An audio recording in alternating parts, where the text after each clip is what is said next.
Well, it is so great to see you again and have you back, Mary Ann. It's always a joy to talk with you. What we're doing today is we're starting to ask some moms about finding support staff for their families and for their loved ones. So before we get into that, I would like you to introduce yourself and tell us a little bit about you. Hi, Sandy. It's a pleasure to be here again with you today. My name is Mary Ann Hughes. I'm a mom of two boys on the autism spectrum, now young adults. And I've been dealing with issues related to my boys and my family life and helping others for a while now. I started my company, Special Family Transitions, uh, as a result of what I faced in my personal life, having to face special needs divorce, which was not an easy thing. But now I'm committed to helping others. And so this topic is really important to me about respite care because I think as special needs moms and parents, we don't spend enough time taking care of ourselves. And there's so much stresses with having special needs children, and it has a toll on the family and sometimes the marriage. And so my goal is to have people not go through divorce if they can help it, or if they are in that situation, to help them through the process. But there's so many things you can do, either as a single mom or as a married couple or whatever situation may be, to take time for yourself, and so that you can be the best parent you can be, whether it's, like I said, by yourself or together, and so that you can be the best parent you can be for your kids. Yeah, absolutely. And that does include, like you said, having time for yourself. It is very pervasive that across the board that moms put themselves last. And so I think the big piece of that is finding some other people to come in and provide support services for our loved ones. So tell us about, what has it been like for you to find some support staff, attendant care, caregivers, whatever you want to call them, to give you a break so that you can have someone else enjoy your boys as well. Right. So initially, when I was still married, I was really hesitant to find caregivers because you feel like, oh, no one else can handle my kids. How am I going to find somebody who I can trust, first of all, who's going to be able to handle them, or they're too much trouble for somebody, worry that the caregiver is not going to stay. So my initial caregiving was by my parents, but then they Okay. got to be of such an age that they weren't comfortable doing that anymore, or not able to Hmm. handle the Right. demands and the behaviors, honestly. Sure. So then I had to look outside of that. Um, and so I was lucky to find a a volunteer at a high school who worked in the special needs classes, kind of in her, well, her free time. I mean, she had an elective to do that. And so this young lady who started with us in high school, she continued with us through college, and now she's graduated, she's working, and she still comes and helps us out. So the point is, you can find a caregiver and build a good relationship with them, and they become like a member of the family. So that's hard to find. And granted, she's a gem, and now I was able to help her to find a job in a field where she is working with special needs population. And so, Oh, so, so we see her in the evenings now when she has free time. But the point is, there are people out there, they're hard to find, but once you do, hopefully you can have a good relationship. But other than her, it's been a challenge to find people. right. And so some avenues besides school. And then I have another caregiver who, when I realized, when this other young lady went off to college, I had to find somebody else. And so I mentioned at a church event that I was looking for somebody, and I got connected with somebody who worked at a church. So I would say, if you're involved in a church, um, then let them know. And a lot of times people either who work there or the volunteers, sometimes they have respite Hmm. activities, and they have um, like a parents' day out or night out or whatever it might be, or even camps. A lot of those volunteers might be willing to help. So I would say reach out to people like that. So I've done that, and we have somebody who's been helping us, through that as well. And then I've worked, from the school. Maybe there's people like who are teachers, who are paras or aides, or people associated with the school might be interested to help Hmm. as well. Right. And I've had also some luck with care.com and some other of these type of services, but you get real careful in terms of screening. So the first step in that is when you go on those kind of sites, they have a filter where you can search for special needs experience. And Mhm. then through that, kind of look through their profiles, the ones that are interesting to you, contact them via their messenger abilities and set up phone calls.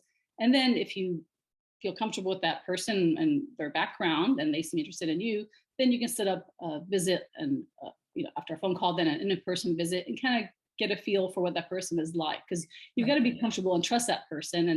And I've had good luck with some people I found on there, and some you can tell weren't really there out of the goodness of their heart. I mean, granted, it's a job and they want the Right. money, but you get a feel whether they're there because they want to do this type of work or whether it's just a paycheck to them. And so you've got to get a good feel for how that person is going to be with your child. If you can trust that person when you're out. Sometimes I would be home just to kind Mhm. of see how they would interact with my child. And then Right. when I felt comfortable, then run some errands or whatever I needed to do. Mhm. Yeah. So the care.com is a really great idea. I've heard somebody else mention the neighborhood app that you can reach out to people that are local to you that might have, as you just already described, have a desire to work with this population. So anybody that's going off to college, or the only problem is if they're going off to college, they're going off to college. So you're not going to have them for long if they're still in high school. I'm curious though, how did you find that high school individual? Was your son or your boys, were they both in school at that time? And that's how you made They that were very connection? young. It was like over 10 years ago when we first started. Okay. But Okay. yeah, it was initially made the connection because I reached out to somebody that my kids did a VBS, a Vacation Bible School, or Okay. a church camp with. And so I said, I need help. Right. And so somehow got connected with her. And Right. so that was a nice blessing. So sometimes they do it.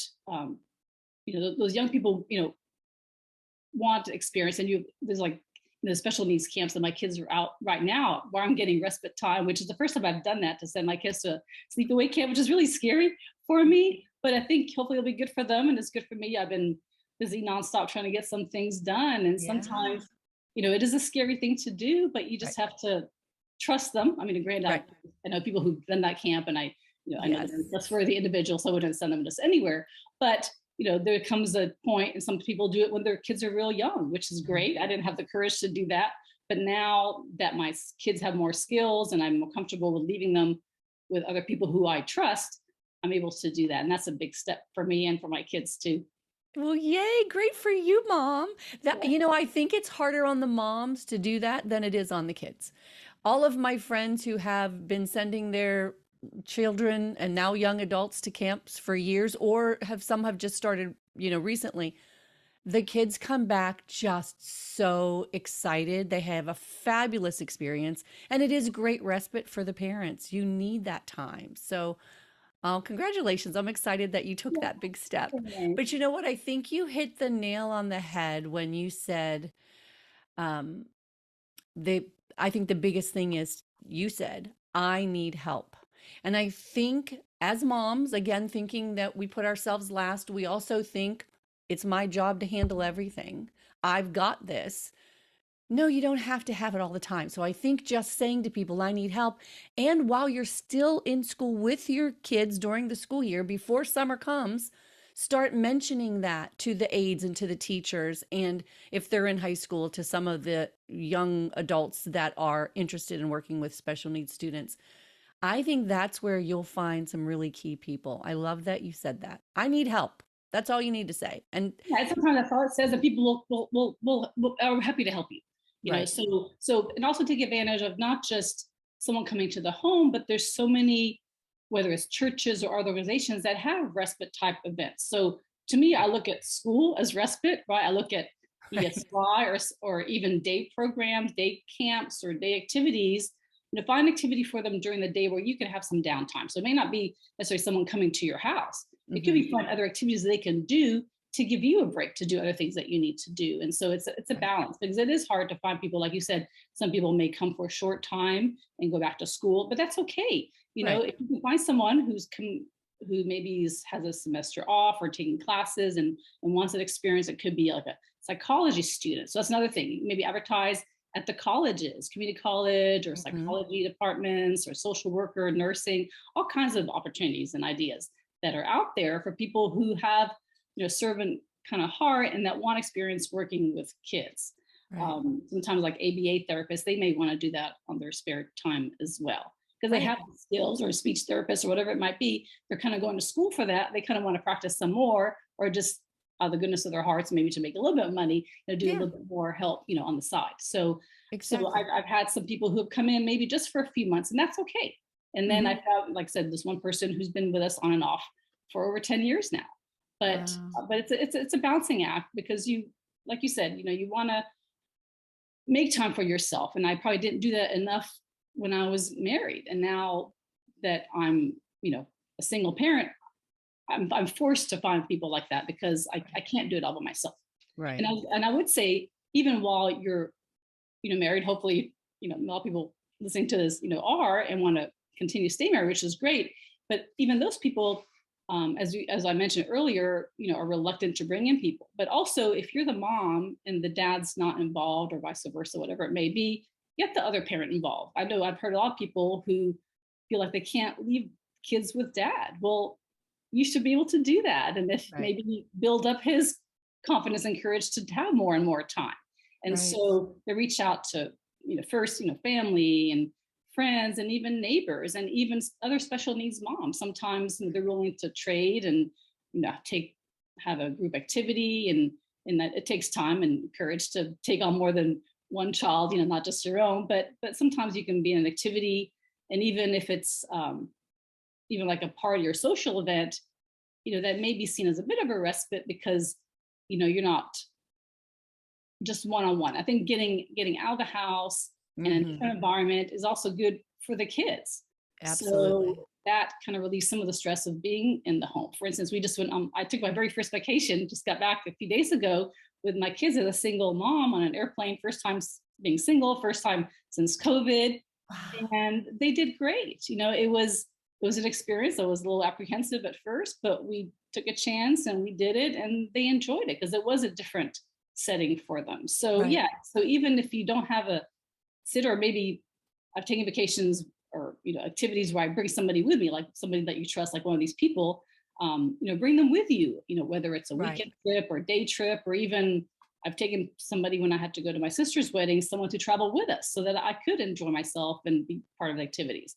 So there's all kinds of possibilities and ways to um, to really utilize, somebody who's willing to come and help, Right. so that you can enjoy yourself, and the kids enjoy themselves too, just by like I said, different atmosphere, different setting, and not just the whole routine of being at home. So it's good for everybody to get out and try different things. Wow. So many great ideas. I love that. I love the idea of taking somebody with you on a trip. But I also love that you so bravely did what you just did. Were you more apprehensive than the boys were? I was at first. So yeah, as long as my one son, who's more involved, has a window seat, he's good. He can go look You're out good. of that, all day. Coming back though, it was, took my watch every 5 minutes. Are we there yet? Are we there yet? Are we there yet? Right. So they could Right. actually get home after, almost a week being gone. But they combined that with not just sightseeing, but also visiting family. And so Yeah. you want to go somewhere where you're gonna have your kids feel welcome. And Right. so so that was nice to be able to have something low stress, Mm-hmm. as well as, some sightseeing, and even that, just kind of pace yourself. You don't want to plan too much. And what Right. I did when my kids were young, is create social stories to Mm-hmm. let them know kind of what's happening. They want to know, what are we going to be doing, because all the apprehension, as a parent and as a child, is like, what are we going to be doing, what's our new routine going to be, because people Right. with, autism and other types of challenges, they want to know on what to expect. And so it kind of helps you plan your activities and don't schedule too much in one day, and have flexibility in what you're going to be doing on that vacation. And we've done things like at amusement parks in the past and theme parks, and they're a little good about accommodating you with passes and special Mm-hmm. entry times and all that. So definitely work it as much as you can. Having a child with disability is tough, but I always mention that first thing when I make my reservation, when I go to the airport. They take you to the front of the line most of the time, let you board early, and that just makes things so much easier. So Yeah. yeah, I mean, That's yeah, awesome. all visibility stuff, but definitely take advantage when you travel to, maximize the comforts and conveniences that might be available to you. Yeah, and the social stories are huge, and I forget about that all the time and try to revert to just very quickly as we're walking out the door go, "Oh, by the way, here's where we're going." Yeah. And oftentimes our kids are very visual, and so having a picture to go along with written words to explain it and review that a few times in advance is huge in making it a smooth transition to whatever it is you're doing. Right. If you don't have time to do it yourself, I went to the library a few days before, so I got some books on the destinations we're going to, and even on your computer, iPad, phone, to show the pictures Right. of what we're going to be doing, so they kind of have an idea and they get excited about it. Right, right. That's awesome. So, what do you do for backup plans if you have care arranged and you're excited about some respite time that you're about to have, and then suddenly those plans fall through because the caregiver, for whatever reason, isn't able to be there for their scheduled time? Do you have plans for backup care? That's a good question. And so, yeah, I would recommend finding more than one person. So I've been in a situation where um, my caregiver last minute couldn't come or whatever the case may be, or wasn't available. So I do have one other person as a backup. But sometimes she's not available. And then what do you do? So I would recommend having people that you pre-screen and comfortable with, so that in case you are in a situation that you can call on those people. Um, Sometimes it may be a situation where maybe you take the kids with you, if nothing else, right? Mhm. Or maybe you reschedule or find a way to just go for a little while if your Right. kids can handle that. So it is tricky. Um, yeah, so the best advice I could do is just plan ahead, have people in your old-fashioned Rolodex type, situation, or Hmm. phone, whatever it may be now, just that people that you can call on and trust. And sometimes they have um, some places that may have drop-in services. I was just on the website. Oh, yeah. Apparently, there's a thing in Texas. I was uh, through the human services where there's like respite programs. So there may be third-party organizations that are willing to take on um, caring for kids Hmm. for maybe a few hours or a weekend or even longer. So there's things Yes. to look into. And I even found a site that had a guide, Get Creative About Respite. It was a um, um, publication made from Connecticut through Okay. their services group. And so I'm happy to send links to that if you want to add them later. Yeah, I would But love to. how to find providers and what to do and how to screen them and other things to consider. So I also send you the link about the Texas thing.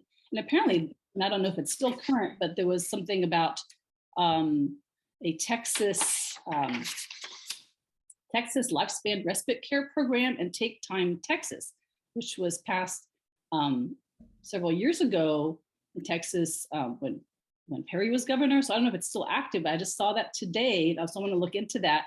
So I think there are some other things that we may not know about. Right. I know initially we talked about all the resources out there. I think there's so many things that we just don't know are out there, but Yes. there are so many things, and there's even organizations like Easter Seals and the LIDAs, like Harris Center for Right. Right. County.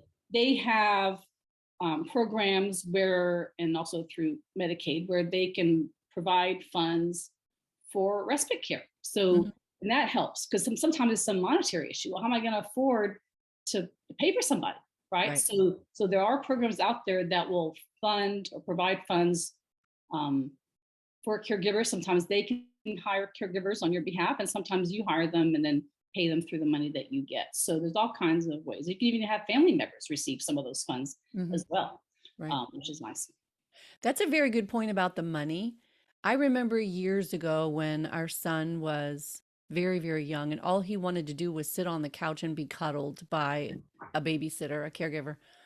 And my husband and I would pay $15 to $20 an hour to go to a movie and go out to dinner. And we would spend more on having somebody sit there and cuddle our son so we could just have a break. And we couldn't really afford it at the time. Single, family income with 5 kids, but it was so necessary. So the funding is a very big piece. I'm glad that you mentioned that there are some programs available and that definitely if there's a waiver, you have respite care built in. Most often that's built in there. So you need to take advantages of those services. But I also like the idea, if money is an issue, finding another family that you can trade off. Do kind of like a co-op thing. You take them on Wednesday, I'll take them on Saturday, whatever. Something so that you can have that break and be able to enjoy time either by yourself, whatever that looks like, or with your spouse. Yeah, all very good ideas. So, if you had one piece of advice, what's your best piece of advice? You've already offered such amazing advice, but what's the best piece of advice you could offer to someone who's just thinking now, you know, maybe I need to find someone else to come in and kind of help out with what we've got going here? Yeah, I would say just based on my experience, you can't do it all. You can't be a perfect mom, perfect wife, perfect housekeeper, perfect person at work if you're overworked. There's so much stress that you want to do everything and do it right, and you can't. And something's got to give. And so, if you can find someone to help offload you in any one of those areas, whether we talked about respite, someone watching the kids, but maybe it's bringing somebody else to help you in the house while you're with your kids, right? Could that kind of relieve some of the stress and pressure? Enjoy, like you said, you took time to, go out and enjoy yourself. And even though it's like an investment, it seems like a lot of trouble, it's good for you and good for the soul and good for Mm-hmm. the family. So yeah, I would say if you're on the fence, just do it. I would create, routine where you have maybe once a week or once a month, or, a date night or a family night, or all go out or whatever it is. So there's different ways to do it. I would say, do some things as a family, but also find time to do things for yourself and do things with your spouse or significant other, or even your friends. If you're single, that's, still do that. I mean, Right. you can't take care of your kids nonstop. Do things for yourself to recharge, re-energize yourself so that you can be the best mom you can be when you get back home to your kids. Absolutely. Mary Ann, you're amazing. I could listen to you all day long. These ideas just fly out of your head. You're just so awesome. Thank you so much for sharing all this with us today. And we look forward to seeing you again sometime in the future. Great. Thanks so much, Sandy. Looking forward to it. Thank you.